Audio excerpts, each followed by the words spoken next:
Aujourd'hui, je suis à Nigloland et je t'emmène voir les coulisses d'Alpina Blitz, juste derrière moi.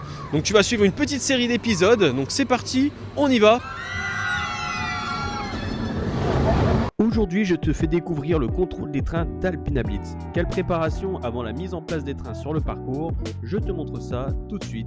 Allez, c'est parti. Porteuse latérale inférieure. Je vais contrôler en la faisant tourner qu'il n'y ait pas des petits pets, des petits trous, poussière de polyuréthane entre la jante et la roue.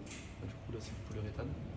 Et je vais faire ça sur tout le long du train. Et en même temps que je vais faire ça, vu que j'ai un peu l'habitude, je vais graisser en même temps. On doit graisser tous les trains tous les jours pour éviter d'abîmer les roues, pour l'usure des roues et qu'ils soient un peu plus rapides le matin sur le parcours.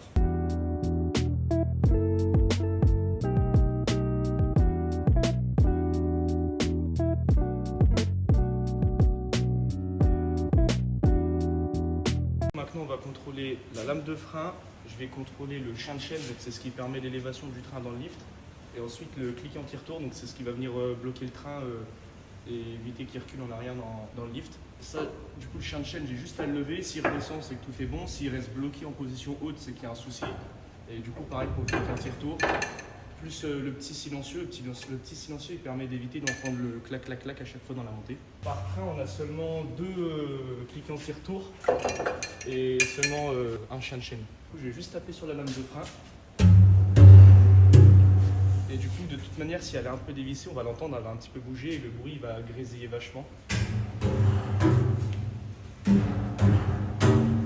là, tout est bon pour moi. On va venir nettoyer les frotteurs. C'est ce qui permet, une fois qu'on est en parcours sur la station, nous permet d'ouvrir et de déverrouiller les barres. On va le faire parce que les journées, quand il pleut, ça se salit très vite. Et en pleine journée, ça va venir stopper la traction. Et une fois qu'on est stoppé, du coup, la maintenance doit venir les nettoyer. Donc nous, pour éviter de stopper la traction régulièrement dans la journée, on essaye de passer un petit coup le matin.